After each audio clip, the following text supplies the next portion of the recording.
तो हेलो दोस्तों, आप देख रहे हैं मूवी एक्सपर्ट। तो आज हम बात करने वाले हैं द मूवी ब्लैक एडम के बारे में। ये एमसीयू का ऐसा करैक्टर है जिसे सुपरमैन के मुकाबले में दिखाया जा रहा है और बताया जा रहा है कि सुपरमैन का राइवल है। तो कहानी के एंड पर हम बात करेंगे सुपरमैन वर्सेस ब्लैक एडम की, कि अगर इन दोनों का आमना सामना दिखाया जाता है तो इनमें से कौन जीतेगा और कौन हारेगा। सुपरमैन वर्सेस ब्लैक एडम हमें कॉमिक्स और कार्टून्स में बहुत बार दिखाया गया है, लेकिन हम बात करेंगे सुपरमैन और ब्लैक एडम एमसीयू वर्जन की। और कमेंट सेक्शन में ज़रूर बताएं कि आपके मुताबिक कौन जीतेगा, सुपरमैन या ब्लैक एडम। तो चले दोस्तों, स्टार्ट करते हैं वीडियो को बिना किसी देरी के। ये कहानी है खंदाक की, जिस पर 5000 साल पहले एक जालिम राजा की हुकूमत थी, जिसका नाम था राजा खतौन। इसे तलाश थी एक पत्थर की जिसे एटर्नियम कहा गया है, जिसकी मदद से ये एक ताज बना सकता है जिससे इसे तमाम शैतानी ताकतें मिल जाएंगी और ये सिर्फ खंदाक पर नहीं पूरी दुनिया पर हुकूमत कर सकता है, और इस मकसद के लिए वो किसी भी हद तक जा सकता था। फिर हमें आगे एक बच्चा दिखाया जाता है जो कि इस राजा के खिलाफ सर उठाता है और अपने सारे साथियों को एक साथ होकर इसके साथ लड़ने के लिए कहता है, जिस पर सब लोग मान जाते हैं। राजा ये बगावत का सुनकर इस बच्चे को मारने का फैसला करता है और जैसे इसे मारने लगता है तो जादूगर इसे वहाँ से गायब करके अपने पास ले जाते हैं और इसे अपना नया चैंपियन चुनते हैं और अपने जादू से इसको 7 देवताओं की ताकत देते हैं। इसके बाद सीन शिफ्ट होता है और हमें राजा दिखाया जाता है जो कि ताज को पहनने वाला था, लेकिन तभी उस वक्त ये चैंपियन वहाँ आ जाता है और इनकी लड़ाई के दौरान पूरे का पूरा खानदान तबाह हो जाता है। फिर सीन शिफ्ट होता है और हमें 5000 साल बाद यानी आज का दिन दिखाया जाता है। प्रेजेंट टाइम में खंदाक पर एक आतंकवादी गिरोह का कब्जा होता है जिन्हें तलाश होती है उसी ताज की। फिर हमें एक लड़की दिखाई जाती है जिसका नाम एडी होता है। वो अपने साथियों के साथ इस ताज की खोज में लगी होती है ताकि इस ताज को इन दुश्मनों की पहुंच से दूर रखा जाए, और इसे इस ताज की जगह का पता चल भी जाता है जहां वो अपने दोस्तों के साथ चली जाती है और ताज की तलाश करने लगती है। लेकिन इसका एक साथी इस्माइल गद्दार होता है जो कि इन आतंकवादियों के साथ मिला होता है। जब एडी इस ताज को ढूंढने के लिए लगी होती है तो ये इस्माइल अपने साथियों को यहाँ बुला लेता है। पहाड़ के अंदर एडी इस ताज को ढूंढ लेती है, लेकिन तभी उसी वक्त इस्माइल के साथी वहाँ आ जाते हैं और उन्हें मारने की कोशिश करते हैं और उससे ये ताज छीन लेते हैं। लेकिन जैसे ही वो उसे मारने वाले होते हैं वो ज़मीन पर लिखा एक शब्द पढ़ती है, जिसके बाद पहाड़ में बहुत ज़ोरदार बिजली कड़कती है और यहाँ हमें दिखाया जाता है ब्लैक एडम। ब्लैक एडम आते ही इन दहशतगर्द गिरोह के एक बंदे को बड़े बुरे तरीके से मार देता है, जिसे देखते ही बाकी तमाम साथी घबरा जाते हैं और ब्लैक एडम पर हमला कर देते हैं। लेकिन इस पर किसी भी गोली बारूद का कोई असर नहीं होता और ये एक एक करके उन तमाम लोगों को मारने लगता है, किसी को भी नहीं छोड़ता।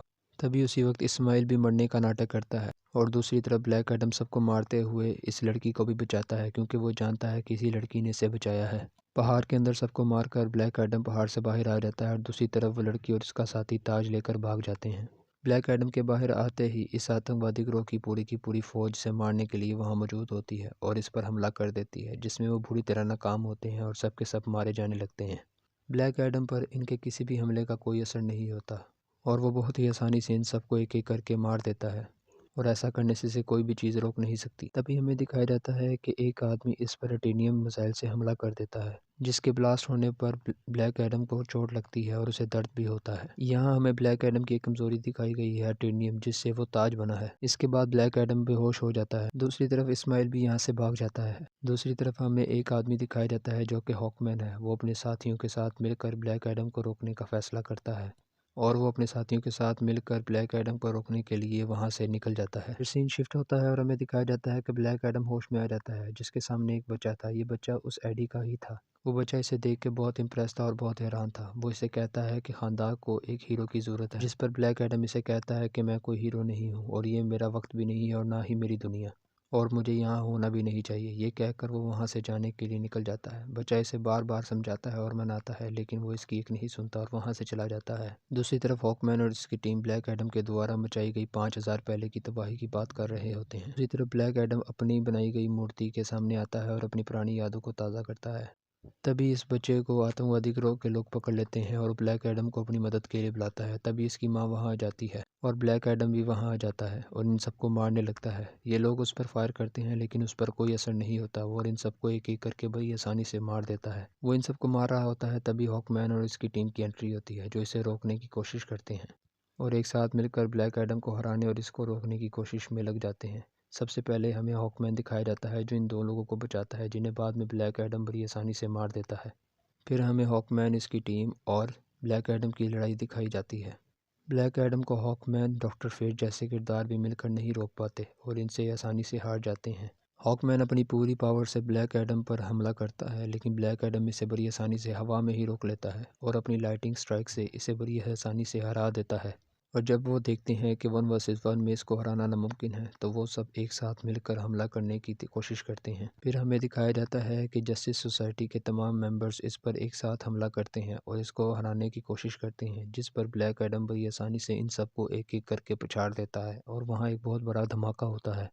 एटम स्मैशर भी अपने बहुत बड़े मुक्के से इस पर हमला करता है, लेकिन बहुत ताकत के बावजूद वो इसे हरा नहीं पाता और एक ही पंच से नॉकडाउन हो जाता है। इन सबको हराने के बाद ब्लैक एडम वहां से उड़ जाता है और चला जाता है। ब्लैक एडम से हारने के बाद इसके बाद हॉकमैन इस लड़की से वो ताज मांगता है, जिस पर लड़की इसे ताज देने से इनकार कर देती है और इसे कहती है कि यहाँ से चले जाएं, इनकी यहाँ कोई ज़रूरत नहीं है। लेकिन हॉकमैन और उसकी टीम के समझाने से ये लड़की मान जाती है और ब्लैक एडम से बात करने के लिए कहती है। फिर ब्लैक एडम इसे बताता है कि ये कोई हीरो नहीं है। 5000 साल पहले बेकाबू होने की वजह से इसी ने पूरे के पूरे खानदान को जला दिया था, और जिस पर जादूगरों के ग्रोह ने इसको सील कर दिया और हमेशा के लिए सुला दिया। और वो इस लड़की से कहता है कि ये कोई हीरो नहीं है। फिर सीन शिफ्ट होता है और हमें दिखाया जाता है कि इस्माइल इस बच्चे के घर चला गया है और इसे ताज छीनने के लिए इसके एक साथी को मार देता है। जैसे ही ब्लैक एडम को इसका पता चलता है, वो बच्चे को बचाने के लिए चला जाता है और वहां पहुंचते ही इस बच्चे को उस ग्रोह से बचाता है और उन सबको मारने लगता है। ब्लैक एडम सबको मार रहा होता है तो इस्माइल चुपके से इस लड़के को वहां से ले जाता है। ब्लैक एडम को इसका पता चलते ही वो इसके शिप्स का पीछा करता है और एक एक करके इन तमाम शिप्स को तोड़ने लगता है और बच्चे को ढूंढ रहा होता है। लेकिन वो इन शिप्स में बच्चे को ढूंढने में नाकाम रहता है और इसकी मदद करने के लिए वहाँ जस्टिस सोसाइटी भी आ जाती है। बच्चे को ना ढूंढने के बाद वो दोबारा एडी के घर आता है, जहाँ जस्टिस सोसाइटी पहले से मौजूद है। लेकिन तभी उसी वक्त हॉकमैन 2 कैदियों को ले आता है, जिससे पूछताछ करके इस बच्चे का पता लगाने का कहता है। लेकिन यहाँ लड़ाई के दौरान इसे बच्चे का छुपाया हुआ ताज मिल जाता है, जिसे लेकर ये इस्माइल के पास जाने का प्लान बनाते हैं और वहाँ जाकर बच्चे को बचाने का कहते हैं और एक साथ मिलकर लड़ने का फैसला करते हैं, जिस पर ये सब एग्री भी हो जाते हैं। लेकिन अड्डे पर पहुंचते ही ब्लैक एडम जस्टिस सोसाइटी को छोड़कर अकेले ही लड़ने का फैसला करता है और अकेला ही वहां लड़ने चला जाता है और इनके अड्डे को तबाह करने लगता है। लेकिन तभी वो इटर्नियम शील्ड से टकराता है, जिसके आगे इसकी पावर्स कुछ भी नहीं। फिर जस्टिस सोसाइटी भी वहां आ जाती है और बच्चे की जान के बदले वो ताज मांगते हैं, जिस पर हॉकमैन इस लड़की को ताज देने से मना करता है और ब्लैक एडम इनको रोकने लग जाता है ताकि वो बच्ची को बचा सके। ताज मिलते ही इस्माइल अपने वादे से मुकर जाता है और इस बच्चे को मारने का फैसला करता है और लड़की को भी। जैसे ही वो गोली चलाने वाला होता है और बताता है कि वो राजा अख्तोन का वारिस है, ये कहकर वो बच्चे पर गोली चला जाता है, जिसके बाद ब्लैक एडम बहुत गुस्से में आ जाता है, गोली को रोक लेता है। लेकिन तभी उसके गुस्से से वो बेकाबू हो जाता है और उस जगह को तबाह कर देता है। इस गुस्से की वजह से आसपास के लोग तबाह हो जाते हैं, लेकिन जस्टिस सोसाइटी अपनी पावर की मदद से एडी और उसके बच्चे को बचा लेती है, लेकिन बच्चा घायल होकर बेहोश हो जाता है। अपनी पावर्स के बेकाबू होने पर वो निराश हो जाता है और वहां से चला जाता है और अपनी मूर्ति के सामने जाकर खड़ा हो जाता है, जहां हॉकमैन इसे लड़ने आता है। जहां ब्लैक एडम इसे बताता है कि ये वो चैंपियन नहीं है, वो इसका बेटा था। लेकिन जब राजा अख्तोन इसके बेटे को हरा नहीं पाया तो इसने इसकी बीवी को मार दिया और इसे भी मारने ही वाला था।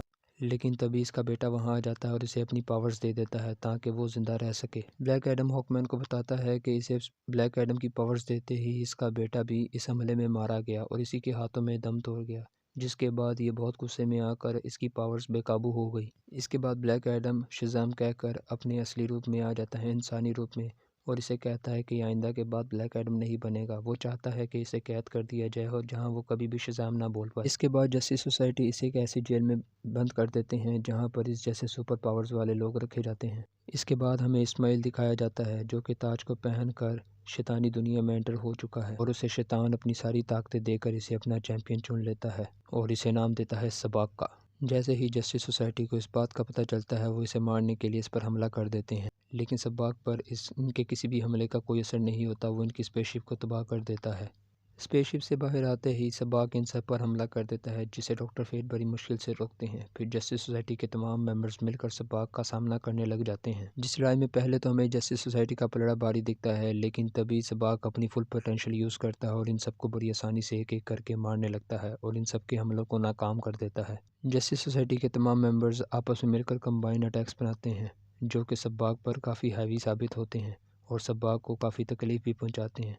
लेकिन तभी सबाक अपनी फुल पोटेंशियल का यूज़ करते ही एक एक करके सबको हराने लगता है। ये सब देखते ही डॉक्टर फेट समझ जाता है कि इसको हराना नामुमकिन है।